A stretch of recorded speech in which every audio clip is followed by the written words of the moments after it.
대단한 사람은 아닌데 대단하게 말씀해 주시니 너무 감사하고 하나님께 영광을 돌립니다.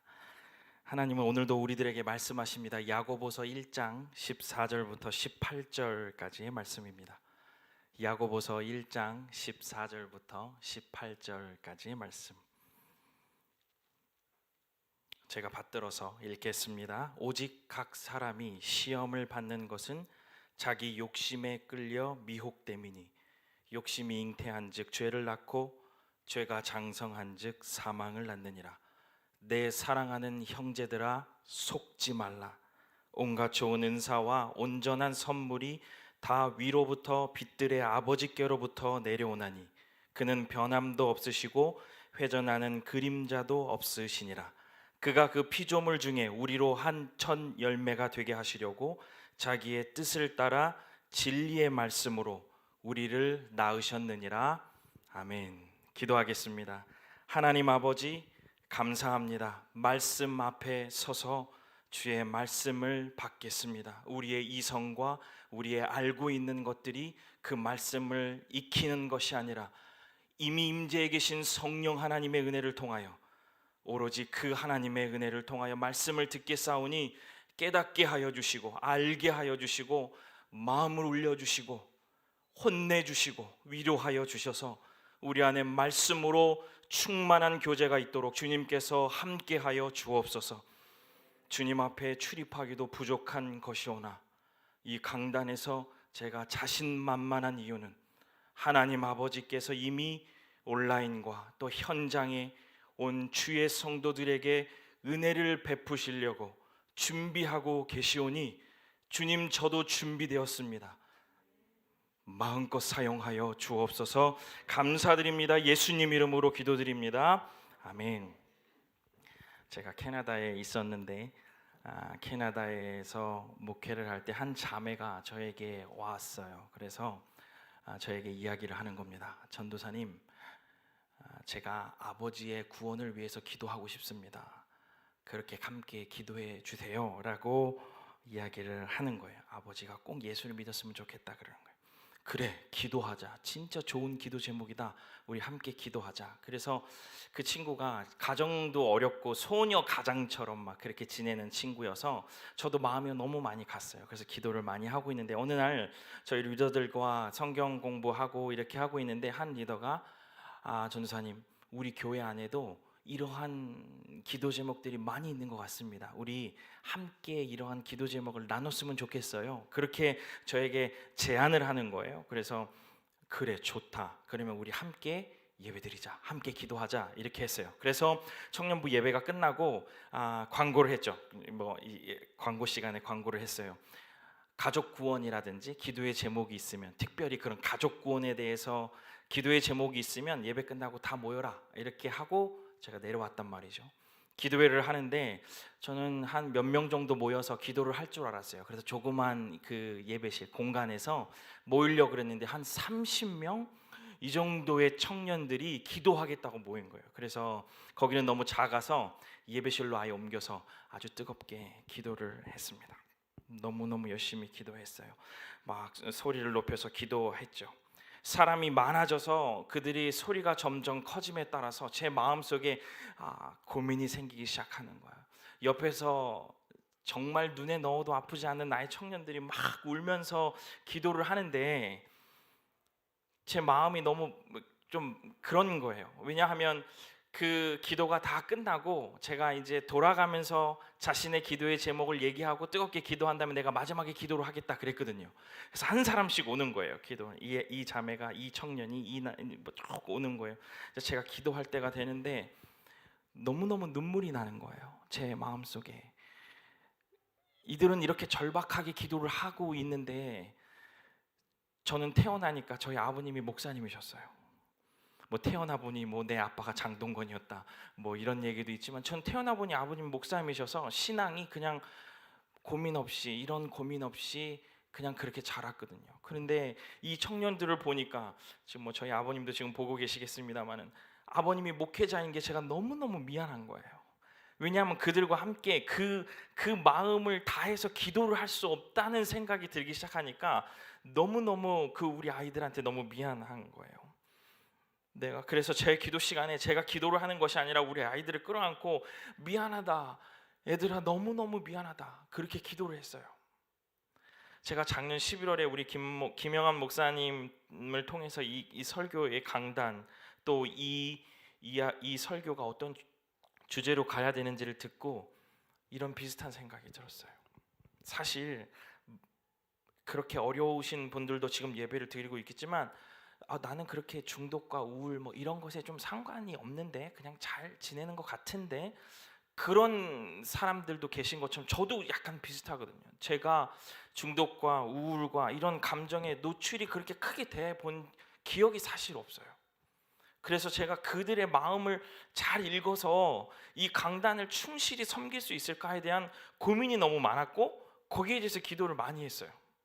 그렇다고 뭐 중독에 걸리게 해주십시오 이렇게 기도한 건 아니지만 그 마음을 제가 막 너무 담고 싶었단 말이죠. 그런 번민 가운데 제가 중독에 관련돼서 여러 가지 책들도 있고 준비를 하는 과정에 하나의 되게 아주 제 눈길을 끄는 아티클을 하나 받았어요. 그 제목이 뭐냐면 중독은 속고 있는 것이다. 이 텍스트가 있는 거예요. 중독은 속고 있는 것이다. 그 전체적인 내용은 어떤 내용이냐, 뭐 그렇게 무거운 내용은 아니었어요. 그러니까 설탕에 대한 내용이었거든요. 설탕은 진짜 단맛이 아니라 가짜 단맛이다. 그러면서 이제 정말 채소나 어떤 다른 곳에서 얻을 수 있는 단맛에 대한 이야기를 하면서 설탕은 계속적으로 단맛을 먹으려고 만드는 가짜 단맛이다라는 이야기였어요. 또 쇼핑도 마찬가지다. 쇼핑도 필요한 것에 의해서 사는 것이 아니라 그냥 그것이 사는 것이라면 사는 것에 그것을 사고 그것을 얻는 것에 기쁨을 두는 것이지 그것은 중독이다, 기만적인 행위다, 뭐 이런 글이었어요. 그런데 그 말이 너무 가슴에 탁 와닿는 거예요. 중독은 속고 있는 것이다. 읽다가 보니까 자연스럽게 저한테 질문이 드는 거예요. 나에게도 이런 가짜, 거짓, 기만적인 것이 내 안에 없을까? 그 생각이 들자마자 열거할 수 없을 정도로 저는 중독자였어요. 너무너무 많이. 부끄럽지만 제가 고백해드리는 것은 저에게 가장 중독적인 증세는 내 능력을 키워야 되겠다. 어쩌면 제 자리가 제가 할 수 있어야 되는 것들이 많거든요. 그러니까 제 능력을 키워야 된다는 강박적 증세가 저한테 되게 많이 있다는 것을 발견했어요. 굉장히 중독적 증세죠. 목사로서 가장 가지지 말아야 되잖아요. 하나님의 능력을 등에 업는 것을 더 충실히 감당해야 되는 게 저 이 목사잖아요. 그런데 제 스스로 그 상황을 만들어주시는 하나님을 의지하는 게 아니라 제가 지금 보니까 제 능력을 더 많이 만들어내고 더 훈련시키고 더 다듬으려고 제가 강박적으로 움직이고 있다는 것을 발견했어요. 와, 이거 진짜 대박이구나. 나에게 멀리 있는 내용이 아니구나. 오늘 다 비슷할 거예요. 나는 그렇지 않거든요. 저는 알코올 중독이 아니에요. 저는 뭐 다른 중독이 없어요. 그러나 사랑하는 주님의 성도 여러분, 그 중독이라는 것이 우리의 삶에 그렇게 멀리 있지 않습니다. 엄청나게 가까이 있어요. 우울, 뭐 여러 가지 자살, 우리의 삶에서 그렇게 멀지 않습니다. 우리 주변을 살펴봐도 약으로, 저희는 학교에 있으니까 그렇게 치료받는 아이들이 많아요. 뭐 특히 ADHD, 정신적인 질환으로 여러 가지, 그것이 무슨 중독이나 이런 것들을 관련한 것이 아니라 그런 정신적인 질환으로 약을 먹는 친구들이 너무너무 많아요. 그것을 봤을 때도 이 중독적이라는 것은, 이 중독적 증세는 마치 파도처럼 우리의 삶을 굉장히 위협하고 있는 겁니다. 조심하셔야 돼요. 사랑하는 성도 여러분, 저는 오늘 여러분과 말씀을 나누며 여러분과 다짐하고 싶습니다. 하나님, 속지 않겠습니다. 오늘 여러분 말씀을 함께 받으며 주님, 속지 않아 보겠습니다. 우리가 그것들이 발견됐을 때 저랑 같이 도망치세요. 같이 오늘 도망치는 오늘 예배가 됐으면 좋겠어요. 도망쳐서 하나님의 품으로 도망치는 그러한 오늘의 예배가 되었으면 참 좋겠습니다. 말씀을 준비를 하면서 이길 수 없음을 알았어요. 이게 내가 이길 수가 없구나. 뭔가가 다른 터치가 있어야 되겠구나를 느꼈어요. 사랑하는 성도 여러분, 오늘 이 예배가 그 주님의 품으로 파고드는 귀한 예배가 되시기를 간절히 소원합니다. 성경은 속이는 것, 거짓말에 대해서 굉장히 많이 말씀하고 계세요. 우리 죄가 이 세상에 들어올 때도 그것이었잖아요. 속임, 거짓과 연결되어 있잖아요. 성경의 큼직큼직한 이야기들을 보면 다 속임수에, 세상이 속이는 것에 당했고 그 속임수에 우리가 넘어진 일들이 많이 있어요. 죄라고 얘기하죠. 출애굽 사건도 마찬가지. 우리 출애굽하라 이게 주제였는데, 출애굽하는 상황이 어떤 상황이었어요? 그 왜 어떤 상황에서 이스라엘 백성들이 출애굽했나요? 이스라엘 백성들은 바로가 속이는 것에 속고 있었어요. 뭐냐면 이 이스라엘 백성들에게 바로는 벽돌을 만들려고 그랬거든요. 벽돌을 계속적으로 만들려고 하는 거예요. 지푸라기도 빼고요. 벽돌을 만들다가 보니까 이스라엘 백성들이, 하나님을 섬기는 주님의 백성들이 나는 벽돌을 계속 만들어야 되는 사람으로 착각하는 거예요. 속고 있는 거예요. 그러니까 자꾸 바로에게 잘 보이려고, 그것을 축적해 보려고, 축적의 영인 바로의 영에게 속아서 나도 벽돌을, 더 좋은 벽돌, 더 좋고 예쁜 벽돌, 조각이 잘 된 벽돌을 계속 만드는 거예요. 하나님이 보시기에 웃기는 일이잖아요. 그러니까 출애굽기 5장 5절에 내 백성을 보내라. 그래서 출애굽한 거예요. 내가 이 백성을 벽돌 만드는 백성으로 안 만들었거든. 내 백성을 보내라. 이 백성은 나의 절기를 지킬지니라 이러시거든요. 예배를 드릴 사람들이라고 하나님이 만들어 놓으셨는데 얘네들이 착각하는 거예요. 벽돌 만드는 사람을. 요한계시록에도 그래요. 요한계시록도 속이는 거예요. 너희들은 사고 팔지를 못해. 짐승의 표를 받은 사람만 사고 팔 수 있어. 거짓말하는 거예요. 요한계시록의 이야기가. 짐승의 표를 받아야 너희는 매매할 수 있어. 거짓말이죠. 왜 매매 못해요? 우리에게 다 권세를 주셨는데. 속고 있는 거예요. 그러니까 짐승의 표를 받아야 되겠구나. 우리 속에 그런 속임수에 넘어가는 그러한 일들이 우리 속에 많이 일어나는 거. 오늘 읽었던 야고보서도 똑같은 이야기예요. 속지 말라. 뭘 속지 말라고 얘기하나? 이 야고보 사도는 죄를 짓는 과정들을 아주 명확하게 설명하고 있어요. 어떻게 설명하고 있어요? 앞절에 보면 14절 볼게요. 오직 각 사람이 시험을 받는 것은 자기 욕심에 끌려요. 이제 끌린단 말이에요. 가만히 있다가 자기가 좋은 것들을 향해서 끌려요. 마음이 향해요. 그리고 나서 뭐라 그래요? 미혹된다. 이 미혹된다라는 단어는 그쪽으로 향해서 마치 자기를 걸려줬으면, 자기를 데리고 가줬으면 좋겠는 마음으로 주위를 맴돈다는 거예요. 여러분, 맴돌면 돼요? 안 돼요? 안 돼요. 도망가야 되고 없어져야 되고 안 봐야 돼요. 방향을 틀어야 돼요. 근데 거기서 맴돌아요. 맴돌면 어떻게 돼요? 미혹돼서 걸려들어요. 끌리고 가서 걸려드는 거예요. 맴돌다가.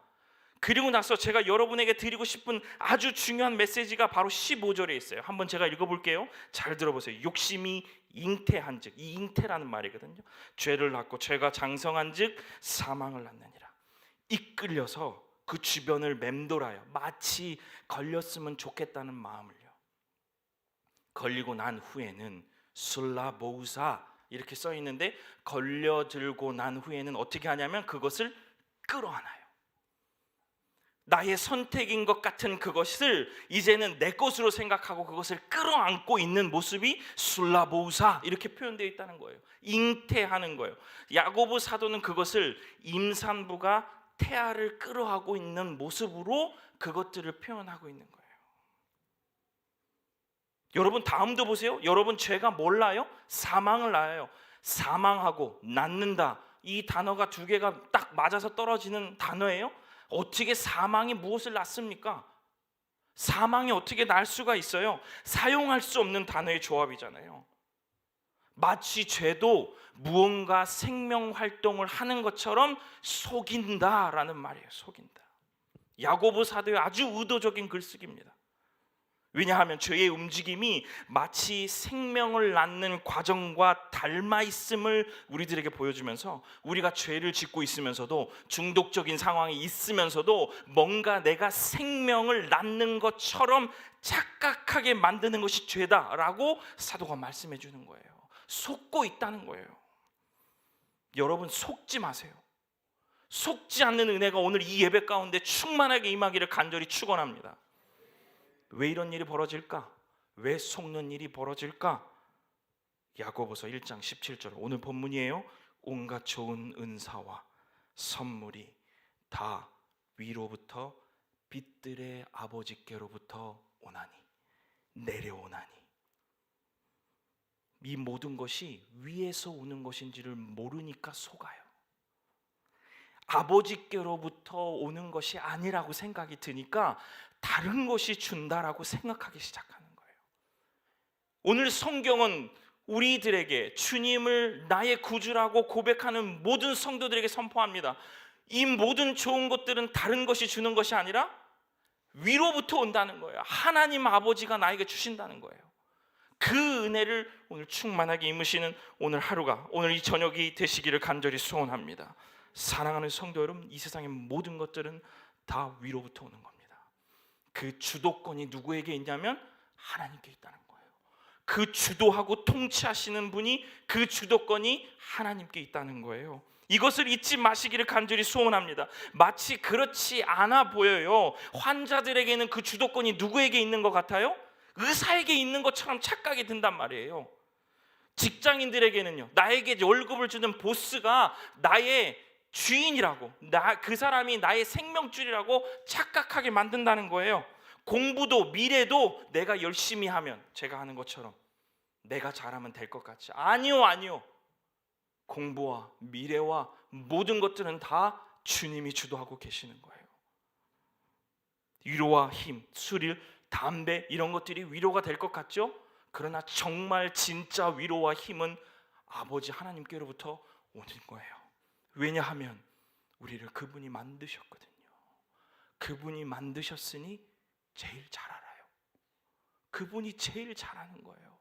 그러니까 가장 적절한 위로, 저도 누구 목사님을 만나고 누구 성도를 만나면 위로할 수 있어요. 성경을 인용하면서 말할 수 있어요. 그러나 그 마음을 만져주시는 분, 제가 100번 1000번 말해도 하나님 아버지께서 적절한 위로 딱 한마디면 다 풀리잖아요. 모든 시각이 바뀌잖아요. 시험이 있다가도 없어지잖아요. 그게 하나님의 은혜예요. 내가 속지 않겠습니다 고백하는 것은 바로 그런 의미라는 겁니다. 여러분, 이 주도권의 문제가 모호해지면 우리 주변에는 위로받을 것이 많아져요. 위로받을 것이요. 결국 우리가 위로받을 것이 많아지니까 여기까지 온 거잖아요. 우리가 위로받을 것이 너무 많잖아요. 술이요, 자녀요, 담배요, 내가 좋아하는 것이, 음란하며 이런 위로받을 것이 내 주변에 많아지니까 우리가 여기까지 온 거잖아요.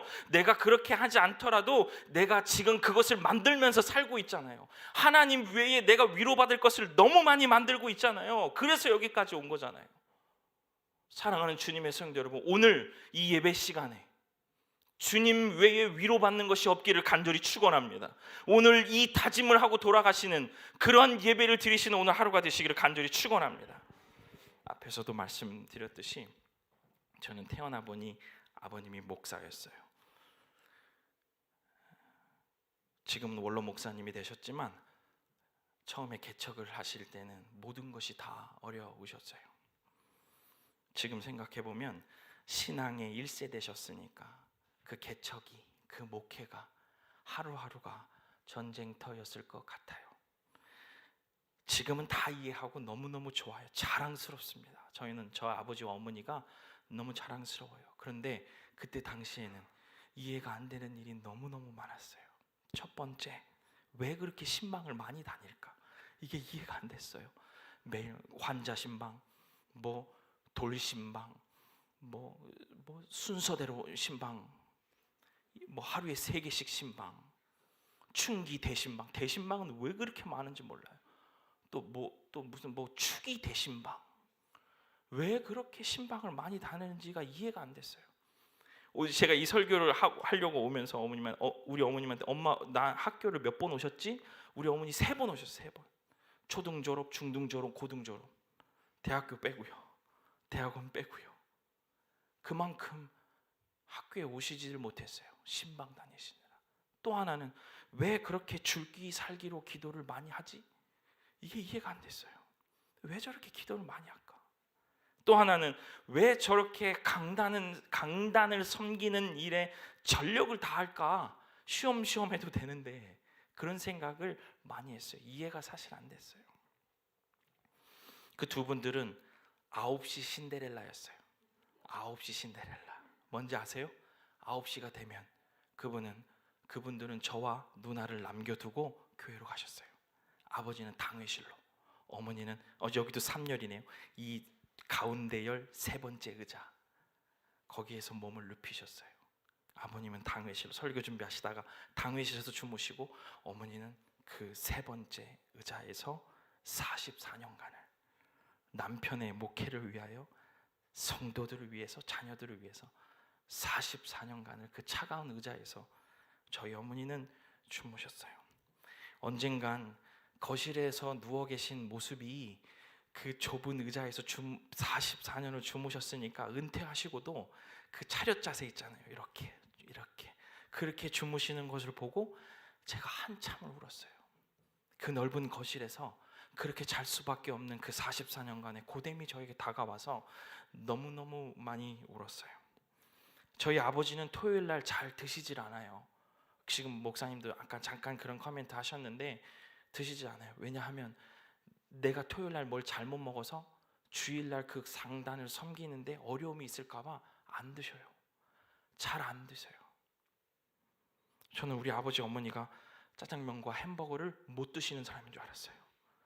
god는 어머님이 짜장면이 싫다고 하시는데 우리 아버님 어머님이 짜장면과 햄버거를 못 먹는 줄 알았어요.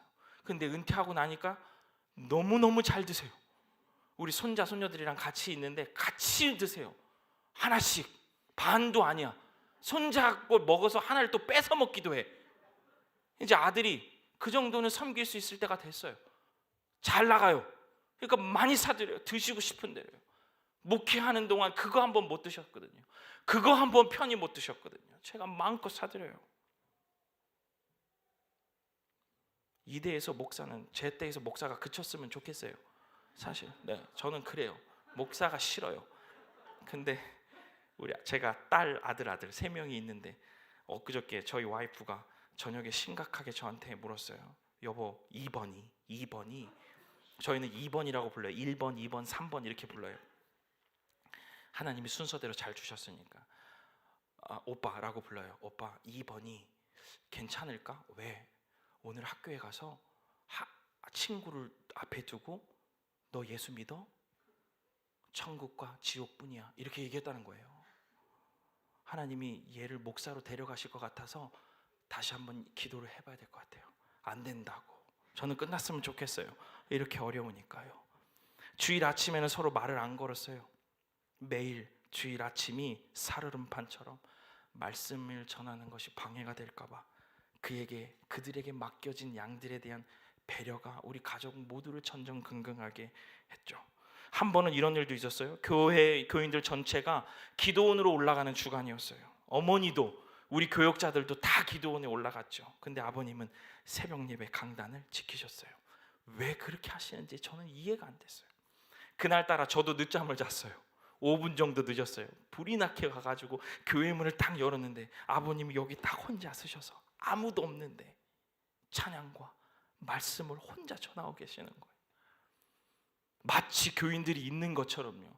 여러분, 제가 이렇게 그리고 있으니까 그냥 그런가 보다 하는데 저는 너무너무 충격적이에요. 저기서 딱 들어와서 앉아있는데 제가 아버지를 못 쳐다보겠는 거예요. 혼자 아무도 없는 곳에서 그 몇 분간을 혼자 예배드리고 혼자 찬양하고 혼자 말씀을 전할 아버지를 생각하니까 제가 그때 당시에 뭐 어떤 생각이 들었냐면 내가 저 짓은 진짜 못 해먹겠다. 나는 저 짓은 절대 안 할 것이다. 그랬거든요. 왜 그렇게 했는지를 몰라요. 결정타. 저희 누나가 저희 집으로 오면 저한테 말하면, 야, 너 알아?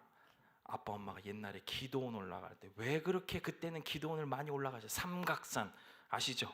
지금 미소 지으시는 분들은 다 아시는 거예요. 연배가 꽤 높으신 거예요. 삼각산, 이 얘기에 벌써 눈웃음이 난다는 것은 심각한 일이에요. 삼각산에 올라갈 때 누나와 저를 남겨두고 밖에서 자물쇠를 잠그고 그리고 올라가셨어. 그러면 내가 너를 그 밤새 꼭 끌어안고, 우리 누나도 잠이 안 오잖아요. 그러면 저는 잠이 들었고 누나는 그 밤을, 잠이 안 들면 그 밤을 꼬박 새고 널 안고 그렇게 지냈어. 제가 이 원고를 쓰니까 우리 와이프가 이걸 보더니 이거 유튜브에 나가는데 이거 신고당하는 거 아니에요? 빼세요 막 그래. 아니요. 저는 그분들이 그렇게 치열하게 사셔서 제가 이 얘기를 하고 싶은 거예요. 하나님 외에는 위로받을 게 없다는 거를 그때 배웠어요. 하나님 외에는 위로받을 게 없다. 그거를 그때 배웠습니다. 정말 절박했어요. 마치 뒤에는 아무것도 없는 것처럼 하나님께만 의지하고 사는 법을 제 눈앞에서 계속 봤어요. 사랑하는 성도 여러분, 하나님 외에는 위로받을 것이 없다 이렇게 생각이 들면 모든 것이 다 간단해져요. 하나님 외에는 위로받을 것이 없다라고 생각하면 모든 것이 다 바뀌어요. 제가 가진 것이요, 제가 지금 취하고 있는 것이요, 여러분 가만히 지켜보세요. 누가 주셨나? 라고 질문하고 그것을 가만히 지켜보세요. 누가 주셨나? 이것들 누가 주셨나? 내 옆에 지금 자녀들이 함께 예배 드리고 있다면 보세요. 누가 주셨나? 하나님이 주셨다고 생각하면 모든 것이 다 간단해요. 하나님 눈치 보고 사는 거예요. 하나님 사랑, 하나님 마음에 맞게 살고 싶은 마음이 막 드실 거예요. 누가 주셨나? 이것까지도 누가 주셨나? 감사하지 못하는 제 마음을 치게 될 거예요. 사랑하는 주님의 성도 여러분, 하나님 외에는 위로받을 것이 없는 주님의 성도들이 되시기를 간절히 축원합니다. 학교 얘기를 안 할 수가 없죠. 교장이니까요. 저는 일리트 오픈 스쿨이라는 미국의 사립학교의 한국 교장입니다. 국제학교예요. 코어 커리큘럼을 공부하고 아이들이 좋아하는 것, 아이들이 잘하는 것을 엑스트라 커리큘러로 아주 탄탄하게 만드는 그런 학교예요. 그냥 이렇게 사부작 돼서 뭘 조금씩 해보는 것이 아니라 굉장히 전문적이고 세련된 커리큘럼으로 아이들이 잘하는 것을 가르치는 학교예요. 저희 학교에는 골프 트랙이 있어요. 그 골프 트랙은 앞으로 PGA 서티피케이트를 받을 수 있는 과정을 품고 있는 골프 트랙이에요. 그러니까 골프 잘하는 친구 있으면 저한테 상담 받으세요. 예, 제가 좀 쫙. 네. 또 영화하고 음악하는 친구들이 와서 모션 그래픽, 스토리텔링 하는 것들을 배울 수 있는 애프터 스쿨, 엑스트라 커리큘러가 있어요. 그리고 또 스포츠, 엔터테인 그런 것들을 아주 전문적으로 배워요. 아까 잠깐 김영환 목사님도 얘기하셨던 것처럼 미네르바 대학이 세계의 혁신 대학이거든요. 하버드보다 들어가기 힘든 대학이 미네르바 대학이에요. 그 대학이 고등학생들을 만드는 과정을 만들었어요. 미네르바 바칼로레이시라고 하는 과정인데 그 과정을 저희 일리트 오픈 스쿨이 에서 트랙으로 런칭해요. 이번 9월에요. 그러니까 지금 뭐 사실 난리 났죠. 명문 중에 명문이에요. 누가 주셨나? 그것을 누가 하셨나? 라고 생각하면 사실 제가 한 것이 없어요. 저는 교장으로서 깜냥도 안 되고 아무것도 안 돼요. 하나님이 주신 거예요. 하나님이 주시니까 내가 뭘 잘하지 않아도 하나님이 이끌어 가시는데 그냥 등에만 업고 가면 되더라고요. 하나님이 그 자리에 저를 꽉 차게 만들어 주세요. 나는 부족하다고 생각하는데, 나는 저것도 안 될 것 같다는데, 나는 마음이 약해서 이걸 안 될 것 같다고 생각하는데 하나님이 괜찮대요. 할 수 있대요. 그러면 그냥 밀고 가는 거예요. 그거 제가 자신만만해요. 하나님이 하실 수 있으니까. 제가 이 언급하고 싶은 이야기가 뭐냐면 우리 학교에 e스포츠 트랙이 있어요. 게임하는 애들이 모여 있단 말이에요. 게임 UN이에요? WHO예요? 질병으로 분류했잖아요. 게임을요. 근데 그 아이들이 들어와 있어요. 그 아이들이 젠지라는 e스포츠 아주 전문적인 회사와 우리가 파트너십을 맺고 게임 전문 국제학교를 세운 거예요. 우리나라 아마추어 중에서는 게임 잘하는 애들이 다 들어왔다고 해도 과언이 아니에요. 다 지금 게임 하시는 친구들 들으면 알겠지만 다 그랜드마스터예요. 다 점수가 4,000점 이상 다 넘어요. 그런 친구들이 와서 자기가 좋아하는 게임을 공부하는데 그냥 공부하는 것이 아니라 대학교를 갈 수 있게 같이 듀얼로 공부하고 있어요. 그래서 이 친구들은 프로 플레이어가 될 수도 있지만 대학으로 진학해서 벌서리 팀에 들어갈 수도 있고 산업적으로 빠져나갈 수 있는 여러 가지의 미래를 얘네들이 여기서 준비하고 나가고 있어요. 근데 그 아이들이 교장실에 들어와서 여러 번 하는 말이 있어요. 그것이 뭐냐면 교장쌤 너무 힘들어요. 이 얘기를 제일 많이 해요. 교장쌤 너무너무 힘들어요. 안타깝죠. 이제 실제로 저는 게임을 잘 하지 않습니다. 그래서 그 아이들이 그렇게 하는 것이 잘 이해가 안 돼요. 왜 게임에 빠졌을까? 이게 잘 지금도 이해가 안 돼요. 교장임에도 불구하고. 그런데 어느 순간 그 친구들이 게임을 하다가 공부를 하고 있는 모습을 보니까 와, 이게 진짜 쉽지 않겠구나. 저는 그 아이들이 공부하는 것을 보면서 어쩜 저렇게 바보 같을까? 이렇게 생각하는데, 반대로 그 아이들이 저의 게임을 하고 있는 것을 보면 어떻게 나이 저렇게 먹어가지고 교장이라는 애가 저렇게 게임을 못할까? 그럴 것 같거든요. 어느 순간 그게 싹 들어오는 거예요. 그래서 제 마음을 달리 먹었어요. 와, 존중해야 되겠다. 그래서 제가 아이들이 들어올 때 이야기합니다. 야, 너 이제 존재가 바뀐 거야. 너 맨날 PC방에서 새벽까지 게임하다가 엄마랑 싸우고, 우리 학생들 중에서는 엄마가 하도 게임을 하고 문을 잠고 나니까 방문을 뜯어가지고 그냥 방문이 없어요. 그냥 그 애가 게임하는 거 막으려고 몇 번 그냥 뭐 컴퓨터를 다 깨부시고 그런 가정들도 많아요. 근데 그 친구들에게 제가 이렇게 얘기합니다. 너희는 이제 PC방에서 게임돌이가 아니라 e스포츠 선수로 존재가 바뀐 거야. 존재가 바뀌면 잠을 못 자. 내 꿈을 따라가고 있으니까. 존재가 바뀌면 친구 못 만나. 내 꿈을 따라가고 있으니까. 그러니까 힘든 거야. 그래서 힘든 거야 라고 얘기하고 있는 거예요. 사랑하는 성도 여러분, 존재에 대한 분명한 인식이 없으면 우리는 힘들고 우왕좌왕합니다. 왜냐하면 다른 소리가 들리거든요. 이리저리 기웃거려요. 성경은 분명히 우리들에게 말씀하십니다. 너는 내 백성이다. 내 거다. 내 자녀다. 내가 주도하고 있다. 내가 너의 위로다 라고 얘기하고 계시는 거예요. 사랑하는 성도 여러분, 다 괜찮아요. 여러분들이 어느 상황에 처해 있든지 다 괜찮은 거예요. 아버지 하나님이 나의 아버지로 섬기고 있다면 모든 것이 다 괜찮습니다. 모든 것이 다 괜찮아질 것입니다. 여러분들이 느끼고 있는 위로를 하나님 외에는 없는 것으로 만드시는 오늘의 밤이 되시기를 간절히 소원합니다. 주도권이 그분에게 있어요. 그분이 이끌고 가시는 거예요. 그분이 해결하시는 거예요. 그 믿음을 가지고 나아가시는 주님의 성도들 되시면 참 좋겠습니다. 말씀을 마칠게요. 빨리 마칠게요. 다니엘서를 보면요, 바벨론이 유다를 점령해요. 포위해요. 우리처럼요. 중독이 우리를 포위한 것처럼요, 생활고가 우리를 포위한 것처럼요. 그때 느부갓네살이 성전의 은금 귀명을 다 가져갑니다. 뺏긴 거예요. 누가 봐도 뺏겼어요. 근데 성경이 어떻게 말씀하고 계시냐면 다니엘서 1장 2절, 주께서 유다 왕 여호야김과 하나님의 전 그릇 얼마를 그의 손에 넘기심에, 누가 넘겼어요? 주께서 넘기셨어요. 이게 정답이에요. 여러분, 지금 포위당했어요? 어려워요? 주님이 말씀하셔서 잠깐 넘긴 거예요. 그러니 괜찮은 거예요. 주님이 주도하고 계시니까 다 괜찮아요. 여러분들이 어려운 거 다 주님이 잠깐 넘겨놓으신 거예요. 찾아올 수 있어요. 내가 졌다, 너는 너까지 거랑 더 이상 못 해먹겠다 이러시는 것이 아니라, 얘야, 내가 얼마를 넘겼어. 너한테 찾아줄 거야. 내가 내 백성 삼을 거야. 하나님 사람으로 만들 거야 라고 말씀하고 계시는 겁니다. 자신감을 가지세요. 망한 것 아니에요. 소망이 없는 것 아니에요. 빠져나올 수 없다라고 여러분 좌절하지 마세요. 왜냐하면 그분이 주도권을 가지고 계세요.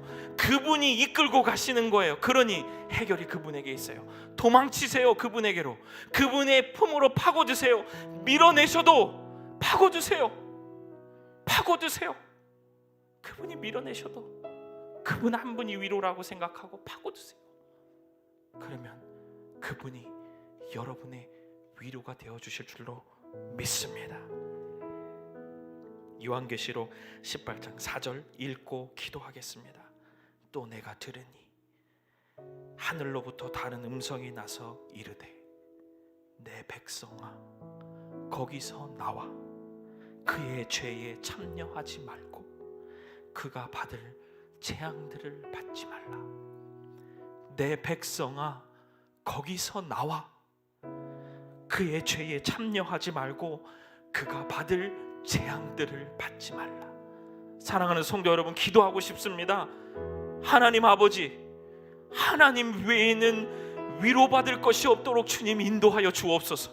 하나님, 제가 위로를 쌓다가 여기까지 왔습니다. 위로 더 찾아내다가 여기까지 왔습니다. 주님, 주님만이 나의 위로가 되어 주옵소서. 내 백성아, 거기서 나와 그가 받을 재앙을 받지 말라. 주님, 나의 위로가 되어 주십시오. 이런 마음으로 주님의 이름을 함께 부르며 기도하며 나아가십시다. 주여! 아버지 하나님, 하나님 아버지께서 우리들에게 베풀어 주신 놀라운 은혜를 하나님 이 순간에도 우리들이 깨닫기를 원하고, 주님의 말씀을 하나님 우리의 삶 가운데 위로로 하나님 받기를 간절히 원하오니 주의 영광을 위하여 살게 하여 주옵소서. 주여, 오늘 귀한 말씀 가운데 하나님 우리의 심령 가운데 임하게 해주시고